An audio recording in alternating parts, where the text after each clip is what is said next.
Salvator Cusimano is the Executive Director of Transparency International Canada, and he joins us in studio. How are you doing? Great, thank you for having me.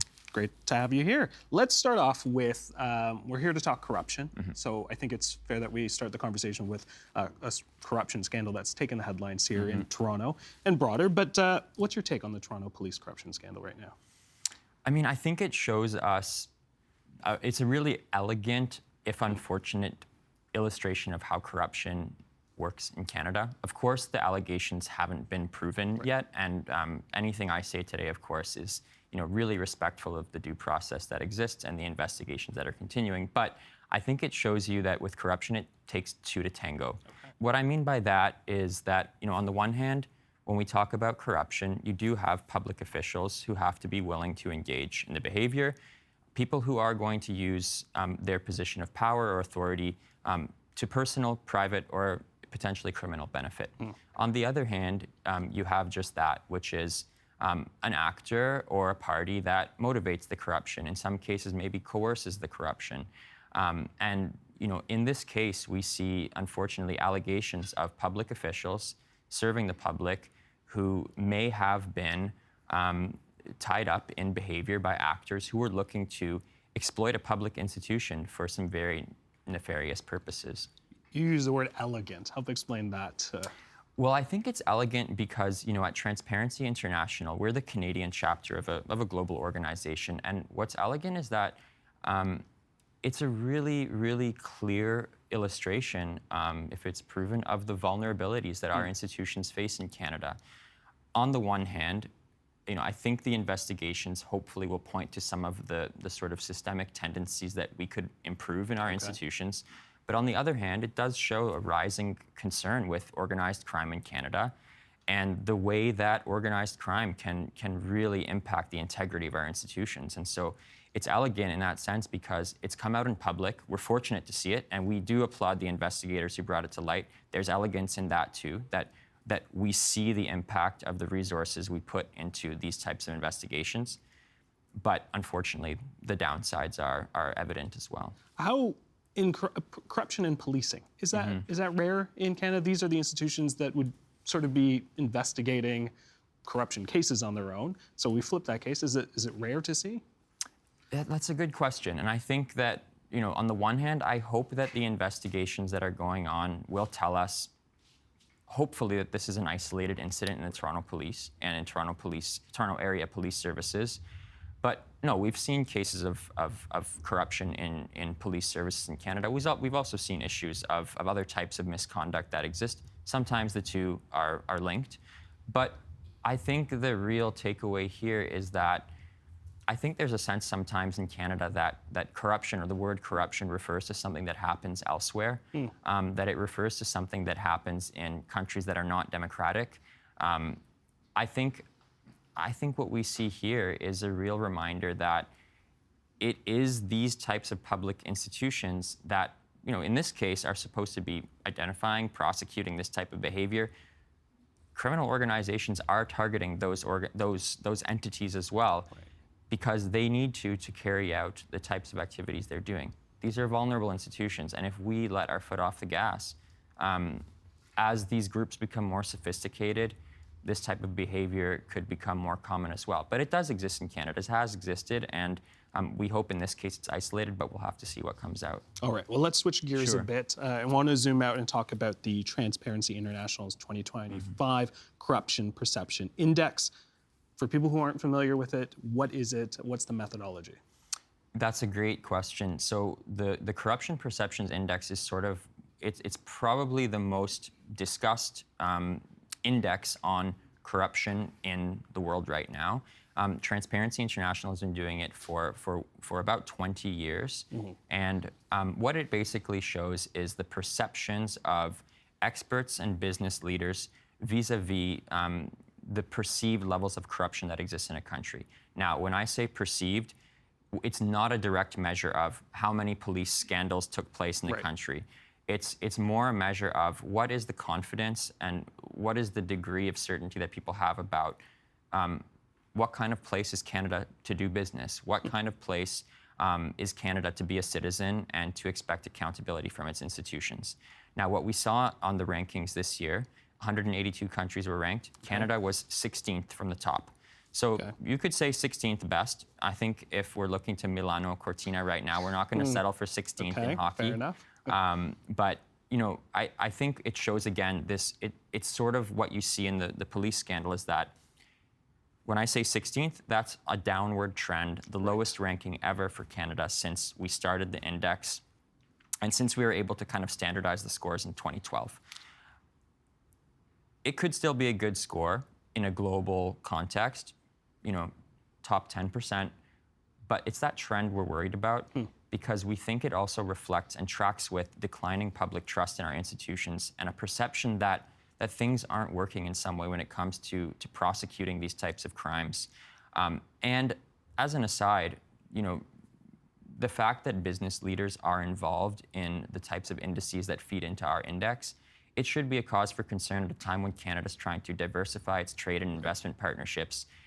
You know, if our financial systems are not deemed to be secure, clean, it does increase costs for investors in terms of due diligence, in terms of checking where their money's going.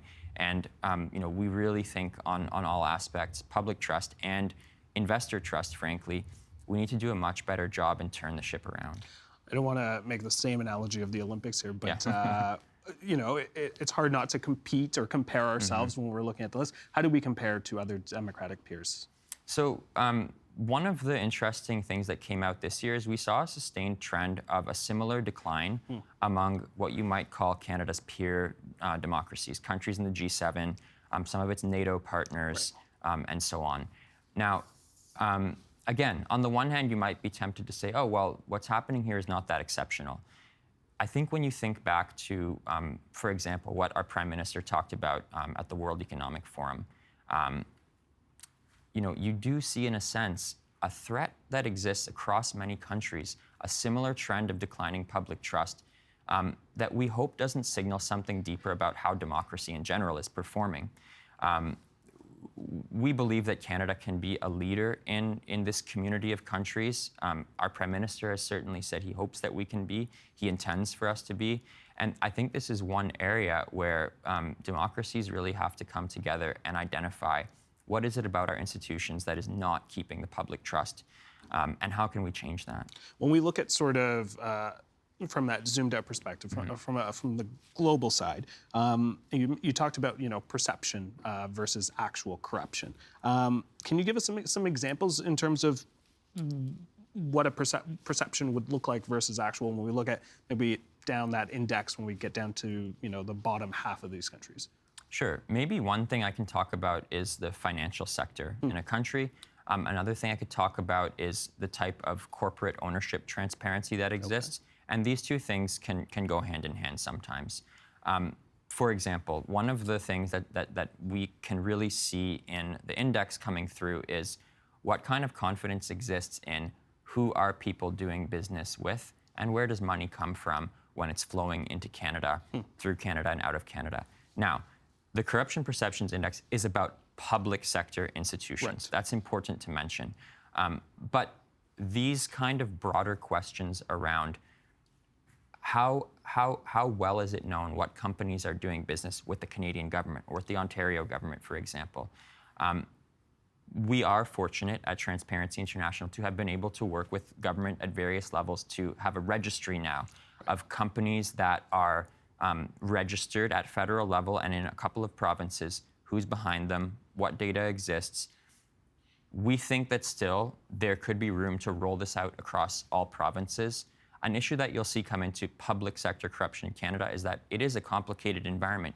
You've got regulations at federal level, provincial level, even at in some cases, municipal level with these things. And because Canada's complex, people need an additional level of certainty sometimes to be able to have trust. And we certainly see that in Canada from a citizen's perspective as well. With that, what steps has Canada taken to shore up confidence that our system has safeguards against corruption? Obviously, there's work to be done, but what have we done so far? Sure. We have the fortunate opportunity right now, a global body that looks at the integrity of our anti-money laundering framework in Canada, the Financial Action Task Force, they're actually wrapping up a review right now that's going to look at how far has Canada come over the last 5 and 10 years in strengthening a framework that there had been some deficiencies identified. Now, Canada has done a couple of things that we think could be stronger in practice. One is opening up that corporate black box. Numbered companies at the federal level, now they're available for viewing on a public registry. BC and Quebec as well. Ontario has announced they're going to do it as well. You know, this is a really good opportunity to show a body like this, but also our citizens, that you can't hide behind a numbered company. You've got to do business openly. So we could see that. We hope that will spread out across Canada, but it's a good step. Another one is we just saw Canada announce, the government announced in the budget, 2025 budget, the creation of a new financial crimes agency, right, which, you know, might look into that sort of supply side I talked about, where you have organizations trying to corrupt our institutions. This agency should theoretically help improve the coordination between bodies like RCMP, provincial level police, FinTrack, the financial intelligence unit. That's a good step. It's been named in the budget, but we would want to know what kind of resources are behind it. How is it going to harmonize those entities rather than add another one to the mix? Those are two things that they have great potential, but it's kind of the story in Canada. We see good announcements. We have to really make them effective now. All right. Prime Minister Carney's government passed the Building Canada Act to expedite infrastructure projects deemed in the nation's interest. When we see expedite, we think things are going to speed up. There might be some things that are missing there. Are there any risks that this would create opportunity for corruption? Certainly. I think that we at Transparency International Canada know through our international network that when you speed up the way you do business, that the way you make investments, the way you spend public money, if at the same time you're not increasing transparency and increasing oversight at a similar rate, public money is going to be misspent.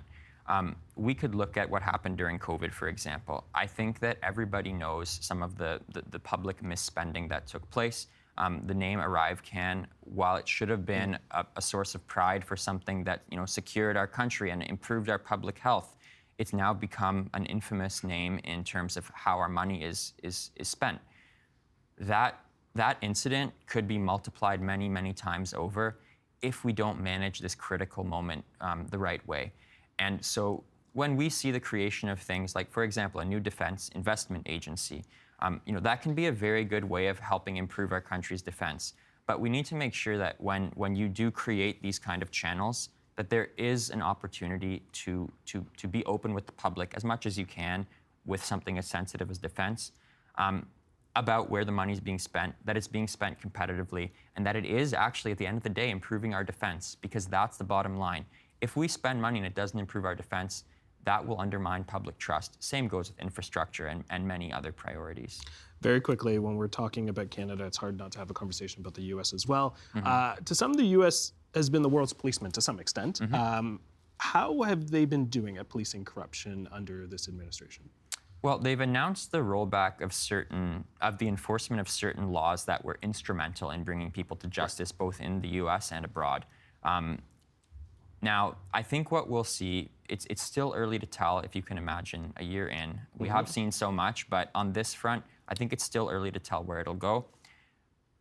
It's again a reminder that these things can be weaponized. It's a reminder that you don't want to make yourself a target. We need to be impeccable on all of these things. It's not just the potential of rolling back enforcement, it's the potential of using it in ways that suit pretexts. We have seen this administration use the justification of fentanyl flowing across the border into the U.S. as a reason to apply tariffs. It's just a call to say, whatever's happening south of us, there's so many things we can do to get better. Let's not give anyone a reason to point the finger. All right, Salvator, we're going to leave it there. Really appreciate your insights. Thank you so much. Appreciate the time. Thank you so much.